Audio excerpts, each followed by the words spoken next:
Good morning, warriors. Today's lesson, we will learn about making six-sided snowflakes from a four-sided piece of paper. On today's lesson in Canvas, it's Mosaic Collage Day 4 and 5, Snowflakes and Symmetry, Wednesday and Thursday, December 16th and 17th. This is an image from 2 years ago. It was hung in the library. And if you get on, you zoom in, you can see there are mosaic elements and there are also snowflake elements. In today's assignment, there's a link to a presentation about snowflakes that talks about the math and the science of snowflakes, how we're going to do this project, but also why snowflakes have 6 sides and not 4 and not 8.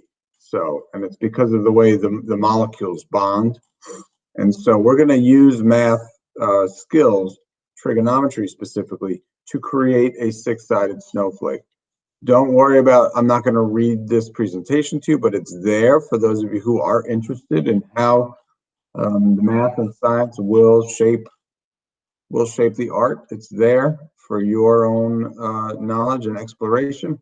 I am not going to attempt to teach you get deeply into math and science today, but what I am going to get deeply into is how to create a 6-sided snowflake from a 4-sided piece of paper. First, you have your rectangle, and here's one I made. I actually did another video, but I forgot to stop the recording. So this is the second take, but this is what we're going to turn. We're going to turn this into this right now. So you're going to start by turning the rectangle into a square. If you remember how to do that, hopefully from the origami unit. Take this top edge, fold it to the side. And with origami, I had you fold and rip, but since we're going to have to cut anyway, you may as well just cut the bottom off of this. And now you unfold it, we have a square. So first, you're going to fold it in half once, fold it in half again. Now, it's important that you know where the middle is of your paper. So I would unfold it, turn it over, put a little circle around the middle. I'm doing it with a Sharpie, so it's easy for you to see. You should probably do it with a pencil so that it's easy to erase. You're going to fold it back up. Now we have the middle. Now, on one of the edges opposite the middle, this is the middle, on one of the edges opposite the middle, you are going to measure halfway. You can use a ruler, but the easier way is just fold it in half. Okay? And wherever that crease is, you don't have to,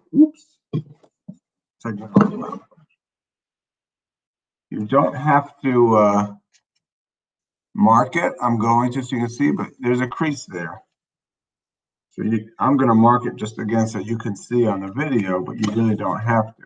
Now what you're going to do is you're going to take this edge that's adjacent to the center, and you're going to take this corner, you're going to fold it through the center until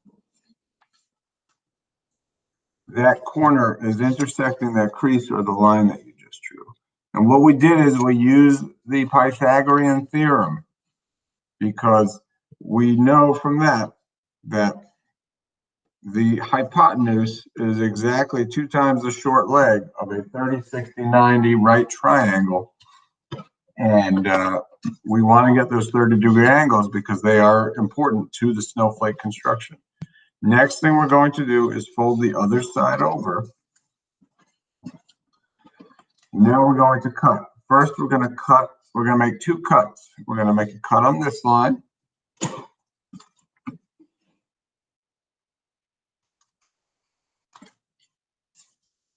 And we're going to unfold, and we're going to cut from this corner to this corner. I'm going to draw. You don't have to, you can just cut. I'm going to draw so you can see. All right. We're going to cut. Now we have We unfold it,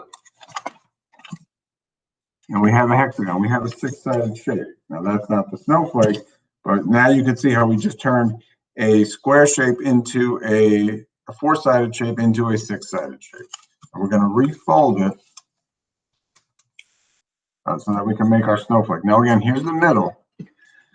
This line right here, that is going to be the center of one of the points of the snowflake. So I'm going to just do a nice design here.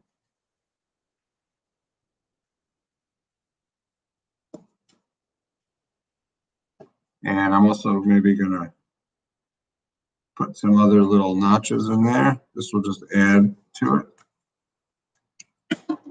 And now this is a thick piece of paper. This is like 12 pieces of paper thick. That's why I want you to make sure that you have a good pair of scissors. If you have, safety scissors, they're not going to have the power or the sharpness to be able to cut through all this paper. So I hope that you were able to get a good pair of scissors. If not, it's going to be tough to do this. So I'm just cutting along those lines that I just drew.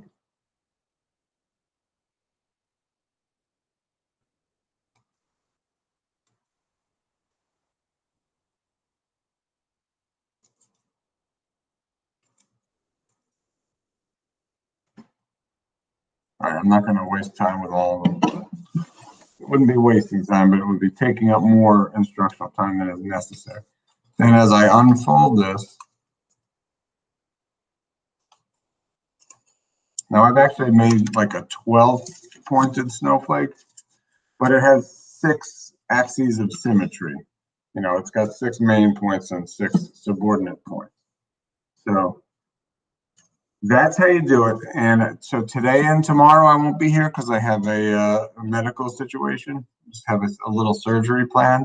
So today and tomorrow I'd like you to practice this, and I would like you to continue working on your mosaics.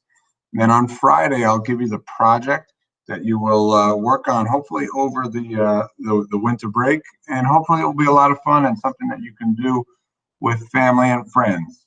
So happy mosaicing and cutting, and I will see you on Friday.